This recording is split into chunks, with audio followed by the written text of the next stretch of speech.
There is different ways to study the brain. Currently, the more typical ones are the MRI, which is like the magnetic resonance, CT, which is the tomography, and also the EEG. Actually, I'm going to primarily focus on the EEG, which is actually the oldest method of all. It is from 1924, so exactly 100 years ago. And before CT or MRI, people would use it for everything. It was a bit more simpler than MRI and CT, that are newer methods, and they will use it for everything brain-related. So if there's any abnormality or different situations, like a seizure or a person that would faint or different aspects like that, the EEG would be the go-to. So what is actually EEG in general? EEG comes from electric, which is like the electric part, encephalon, which is a Greek part of the brain, and gram, which is also Greek for graphs. It's a way to study the brain. This image looks a bit more intimidating than it is. It is pretty much measuring the current difference from two different places of the brain. So the EEG primarily places a couple of discs on the skull, and it would measure the difference from one disc to another, and that's how it gets the current difference from one to another. On this one, give me a hint of how many have heard of EEG in general before. Oh, okay, that's pretty.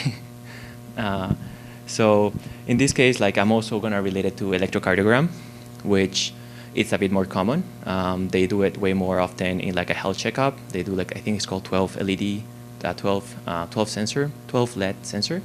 And they usually put it in the fingers, kind of in the legs, and some in the chest. It's also more common if someone is doing like a heart condition, like arrhythmia or different aspects like that. They do it more often, but they usually, and if you've never seen this either, is the typical graph that you see in the movies when someone's in the hospital, and you don't ever want the line to go flat, because otherwise the patient is on the other side.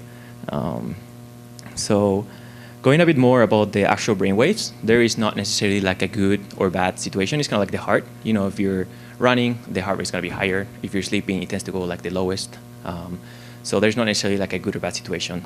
This is a different range of them. I would say the primary ones are alpha and beta. That's most adults throughout the day.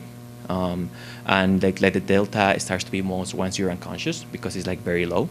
So, and then also like the theta is more when you're like very focused, like the typical Zen mode, or like daydreaming as well, kind of like you're on your own world per se. So also alpha and beta, like beta could be when you're like very focused solving any like programming or doing any math or complex situations. And alpha is usually the daytime state. Now, all of these usually change a lot and drastically if you have your eyes open or closed. That's why most of the study try to keep the eye closed, and if not, they will have a couple of sensors that I can go over it. So a brief intro about like the brain anatomy.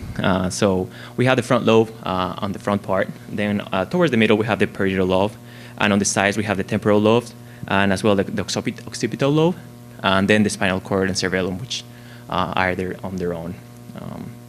And these ones are relevant because the way that the sensors are named is actually based on that anatomy. So this is the same breakdown of the anatomy, but if we see here towards the front, that is F, which is frontal, and P1, which all the odd numbers are on the left side, and the even numbers are on the right side of the brain. So if you see F1, you know it's on the front and left, and if you see F2, it's on the front and right. And same with occipital, it will be O, and then temporal will be T, and then parietal will be P.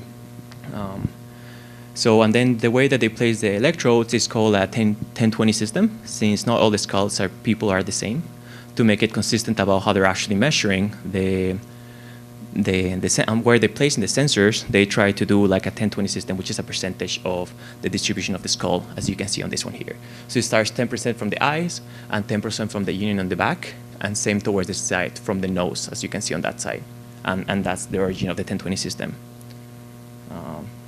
Now, on different studies, they do different approaches. For example, if someone has sleep apnea, they don't necessarily have to have as many electrodes.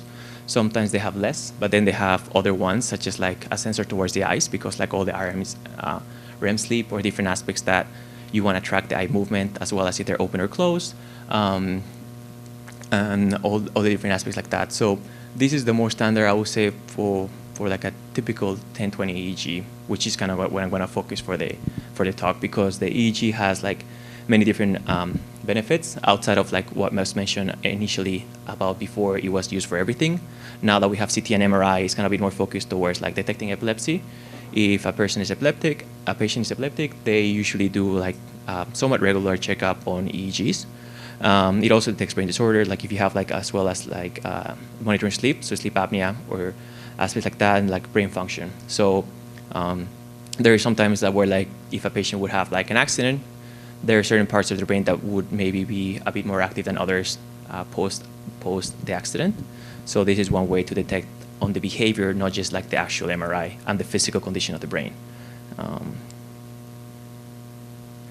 And as another ones, like this one is more like a helmet that you put. You don't have to be getting all the electrodes one by one to your head.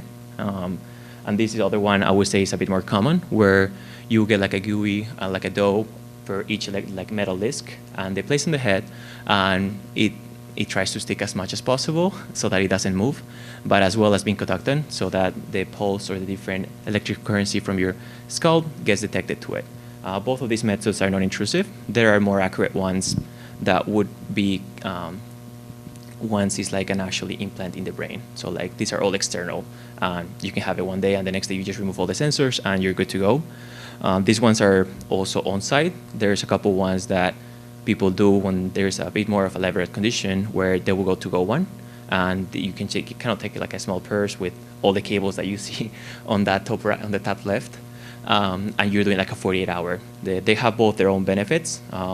The long one exposes the patient for a longer period of time, so it can detect more different variances throughout that, like 24 hours or 48 hours, versus the typical one like this one would be like just 1 hour, and that's kind of why it's tricky, because the brain doesn't have to misbehave per se within that period. Usually there's still like a couple patterns that you can see, but that's the good thing about when it's like a longer one. Also the good thing about when it's like static and 1 hour is that you can control the patient more. You try to isolate all the environments, that there is no noise, that there is no stimulation. Sometimes you actually intentionally stimulate the patient by flashing some lights.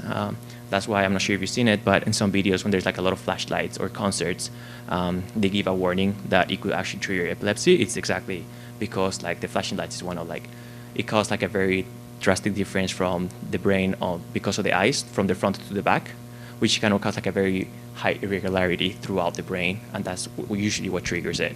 And then kind of going back to like it can go like brain inflammation and other ones like the accidents that I mentioned, that is not just like towards epilepsy. So yeah, like why are we talking about all this in a Python Tech conference? Like I know like so far I tried to cover primarily only medical and like anatomy, but I wanted to because like as you saw, the naming convention of the sensors are actually relevant, because if we go straight to the sensors, I feel like it's like harder to digest or like less, like it doesn't like hit or impact as much. So that's kind of why I wanted to give the background of why all of this is important. And the reason, even though I do work in healthcare, the reason why I actually got into this myself was because I got, during the pandemic, 21, I got like this device which is called the Muse. I'm not sure, it's a simpler version of the EEG. It only has 8 electrodes, and it also has like a heart rate sensor. On this one here, you can see the electrodes are like pretty much the white stripes.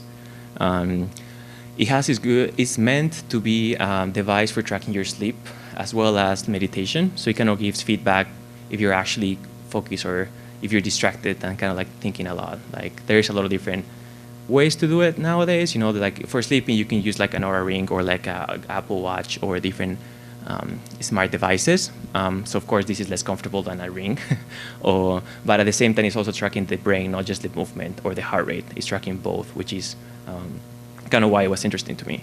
And at the same time, we can actually put it here. I should check.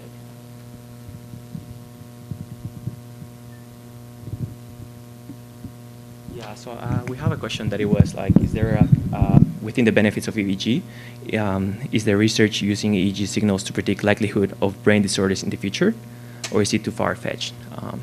So it is. The tricky part, especially within the US healthcare system, like it's hard to just get an EEG out of the blue. Usually, if you have an accident or something, you can probably have a better reason of trying to get a prescription, but you can definitely do it like without having a precondition and see the brain behavior. With this one, what I'm going to show is actually kind of part of that. And there is a lot of research that has been developed within the device because it started like as a meditation, but since it's like at the end of the day, it's a hardware and has the sensors, you can still use it for other aspects, kind of that aspect as well. So let me.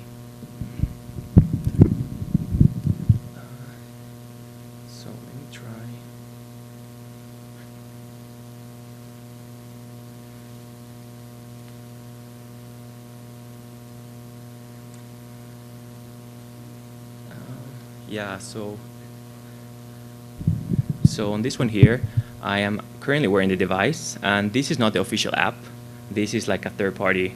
The official app has like the super nice interface that you go through if you want to meditate or sleep. Like they have like the whole training sessions. You can wear headphones and like have feedback. Like you can have rain when you guys start to get distracted, or like more like birds if you're focused, or a different aspect like that. So it's great, and I got it because like I feel like meditation, everyone says it's great, but it's so hard. Even though it's so simple, I feel like it's very challenging and hard to approach because there's usually no feedback. And like if you keep it distracted yourself, it's easy to realize that 5 minutes later, you're just thinking about completely something different. So you try to focus back.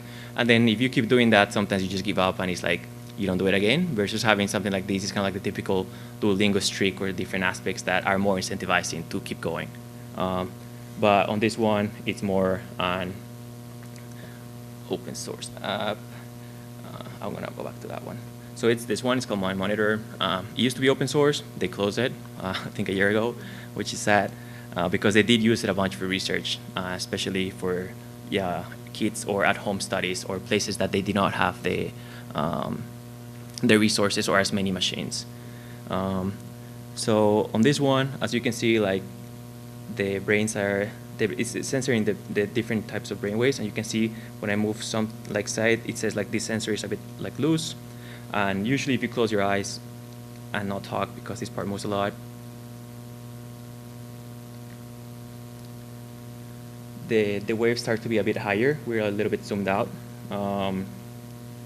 but this is pretty much how the EEG looks like. As someone who does not have the background, sometimes it's hard to interpret what you're looking at. So that's kind of why I got into doing this talk myself. And also, of course, towards the end, if anyone wants to try or check it out, feel free to come by.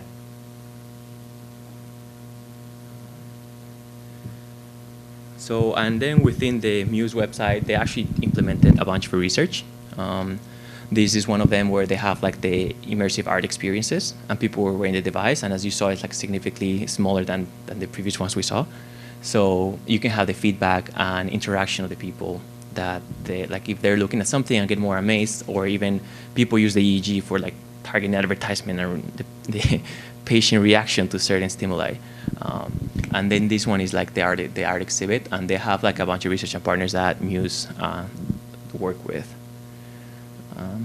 So within things to consider, as you saw when I was wearing it and I'm talking, the jaw and chewing gum is probably the worst things you can do, talking or chewing gum, because like moving the jaw moves like the whole occipital part of the brain, the parietal part of the brain, and that's what triggers all the side sensors to not be accurate.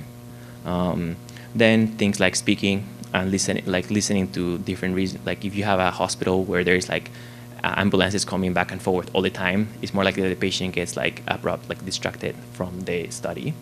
As well as the number of sensors. As we saw, this one only has 8 compared to the usual one that has over 20. And then if the patients, if you're dealing with a patient that is like significantly younger, it's also hard to keep them focused and steady, as well as like the light simulation. As I mentioned, sometimes they intentionally do it throughout the study to see how the patient reacts, and as well as them speaking, so that they go into alpha in different states.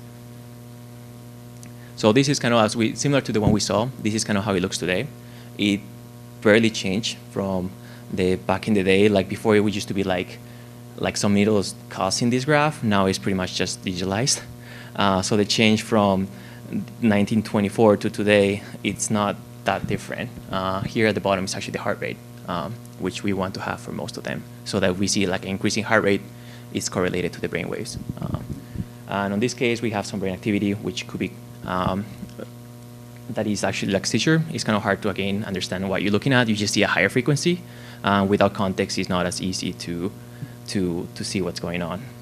The good thing about these studies, though, is that, and that's why they're like expensive and not as easy to get out of the blue, is that you have a technician usually looking throughout the whole hour, 3 hours of the study. So they would write notes if you're moving. Sometimes they, again, talk to you or stimulate the patient intentionally. So they'll be writing notes. And if they see any spike or different aspects or seeing like the actual patient having a seizure, they would easily write the notes for the relevant time of the frame. So the whole purpose of this is using Python to improve all this background that I just gave for like almost half the time, and is to using M&E, which is a library, open source library, that it's actually super helpful. The documentation is great, and it works with all the types of data that I try myself. So I would say that all the EEG data is most likely compatible if you run into it. The tricky part about EEG data is that it's usually super large, especially if you have like a 48-hour patient. So, and accessing it might not be the easiest. I have some resources at the end where you can get like open source data from some hospitals. And then this one, it does not only work for EEG and seizure, it works for different aspects like that. So it's more like just brain, EEG and MEG, as well as different types of plots. And it can do like statistics, noise filtering, and different aspects that we're gonna go through. So again, some of the data that we're talking about is very large. The format changes a lot and varies. Some companies and hospitals have their own patent software, so you kind of have to find a way to work around to extract it so that you're not using only the visualization tools, as well as the source. You know, if it's the hospital, if you know it, it's better, because if you don't, sometimes you have these noise or irregularities that is hard to guess without having the context yourself, especially if you don't have the technician notes. If you do have the technician notes, it helps a lot, but then you kind of have to at least glance through them to make it worth. And then you can also train a model to go through those to kind of make some like keywords or relevant parts of it. So what we're looking for example, this is one of like actually using the library. It is ICA, which is independent component analysis. So it pretty much filters down the noise from one to another. If you have two sensors that are pretty close and it measures the current difference from one to another, at the end of the day, there's some activity here. It's most likely also going to affect this one. So what this one does is pretty much subtracts one from another so that it allocates the area with stimuli a bit better. This is solely done actually through the library. This is one of the graphs. I have some graphs on VS Code towards like down the line as well. And then you can also see a heat map of the actual activity of the brain. That one you can see that it's more towards the left. And the ICA here, it shows how it reduces the noise from having the different ones. This is like already used in the library, and we're using some of the open source library that software that and data that we have. And here we can see that it's already some outliers, and towards the right side of the activity, you're not sure if this one, the first one is a seizure, but the second one you're not fully sure. So we can like do the ICA and actually regulate it more. And then this one is the same graph, but doing the ICA one to another. And you can see that the second one starts to be more settled. So you can most likely rule out that it's not a seizure versus the first one still is. So that's why kind of all these different analyses are very helpful for it. Now, different types of visualization that are way better. Instead of having to scroll through a bunch of pages or digital scrolling, you can see which areas and at what time the brain is more active. So instead of having to look through the whole thing, you can see that the right, like temporal part of the brain, it has more regular behavior than the rest of the brain. So instead of having to scroll through all the lines throughout the whole time, because it's over 20 lines, so you have to display them all at once. You can see, and like within the beginning, like this is actually 10 seconds, so between 5 and 15 seconds, the temporal part of like the right brain, there is like a lot of different activity. And also for the patient, if you just show this, is way better than having them to scroll through the lines that you guys saw. Then on this one is like more like a heat map of, and same, a bit more elaborate within that one. So you can see the occipital part here also in the 10 seconds. And the other two are not as relevant, but this one you can see that the heat map and activity is significantly larger than the other two, even though they're still a bit outliers.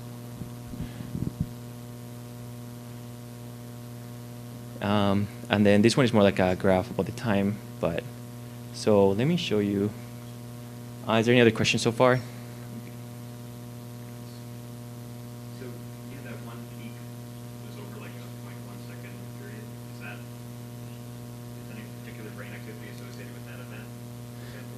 So the question was like if there's any peak or brain activity associated with this brain. So in this case, it was like a small seizure. Like again, a lot of times, like the seizure does not have to be an epilepsy, like the person actually showing some physical epileptic behavior. It could be like a seizure within the brain, like kind of same like as a arrhythmia. It's not that visible. It's still happening on the background. So that's when it was, and that's the good thing about this, because like you can do the whole time, and then if you start seeing these peaks, you can start focusing only on those, and then verify the actual condition of that situation. So let me show a couple more examples here. This is actually, I already run it in case we have some. But yeah, like if you see this one, the data itself had like the actual, this is from the mini library, the actual whole, looking at it. Yeah, so on this one, you can actually see the patient like actual skull, which is even creepy.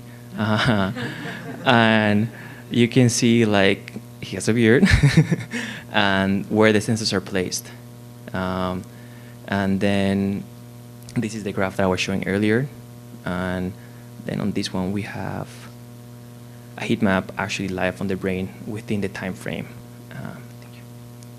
And then we can see where it is. So again, showcasing all of these to the patients is significantly easier than just scrolling through the whole lines. So we can see this one, and then the activity, and again, do more research based on that one. And as well as, let me see if I have this one on top. How we're not stuck. This one. Yeah, so this one as well, you can see the specific regions of the brain that would be more prone to. So in this case, in this situation, we can probably go like a more in-depth MRI about this particular region. And like as you saw, like all the graphs are super friendly. There's even more, so I don't want to keep going about it. But as you see, like all of this is way easier to digest as a patient. Even you don't have to, you can just see like the summary and have like, just one graph like this versus having to go through the lines and have the doctor or technician explain you. And usually when they're doing that, you're so shocked and dealing with so much other information that what you hear, you don't usually retain. You might understand at the moment, but if you want to look at the notes or see the report yourself back, it's so hard to sometimes reprocess what you saw. So that's the whole point of this one. And again, this is more for research, not just for the patient and visualization. You can train the models if you have a patient that comes very often, has a regular checkup every month, or different aspects like that. You can start tailoring the model to them, so that you when you see like these other the graphs that these types of graphs is more tailored to a specific patient, not just a general knowledge and a general model as well. So at the end of the day, kind of what we're looking for throughout this is that make it more digestible, kind of as mentioned. Again, like as you saw within the user-friendly device, it's still not easy to digest. How the seizures can grow within certain regions. If you see the live demos, you can see the time frame of like a heat map of how it goes through. As well as like the mention of the color brain, if you want to do a more in-depth study about a particular situation versus just going through everything again. And again, you can implement AI to train the models. And a couple of like actually really useful resources. Let me exit the presentation.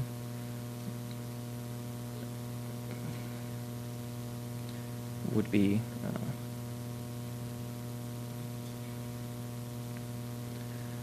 so here are a couple of resources that are great if you ever are interested in the field. Again, Mini is the main one throughout this talk. But here I have the Mini website is done for source estimation, machine learning, encoding models, stats, and way more, and not just the visualization that I'm focusing on as much. OpenNeuro is a great data set if you're looking for any open source data that you don't have to go back all the hospitals to get to, which would be pretty much impossible.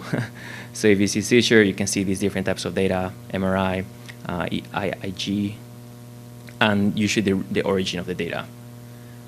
This is a great resource, Muse, which as you see, this one is like the research part of it. There is like studies within anxiety, like a study multi-class anxiety detection, PTSD, and different research that they have done themselves. So lastly, there is what I wanted to get throughout this is with like leverage different devices, kind of like this one. Just because it's meant for meditation doesn't mean that you can only use it for that. There is so many wearables nowadays and cheap electronics and hardware that you can tailor yourself for these type of needs. Again, this is super specific. So stay curious, kind of, even though it's not your field. I work in healthcare, but I don't do any of the actual brain patient related myself. And kind of exploring new technologies, like I have never used the mini package or met anyone in person that did use it. That's kind of why when doing the research came along the way. And then kind of like exposure, like you gain like different background. Like I already work in healthcare, but you can learn from many other industries that you're not necessarily working on day to day. And I feel like that's always very helpful. Here are a bunch of references. That'll be pretty much.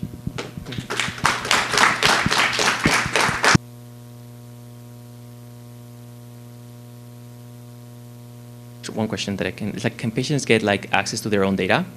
And the question is yes. Like they usually get like a CD, which nowadays is like a very old school method. So you probably have to buy a CD reader yourself and scroll through the 48 hours of data and go through the technician notes. So that's kind of why all of this is actually relevant, because like as a patient, all that is pretty much just noise to you. So you end up going to read the summary anyway, because like going through those lines is almost irrelevant. You can see it, but again, the trigger and a different summary would be way nicer.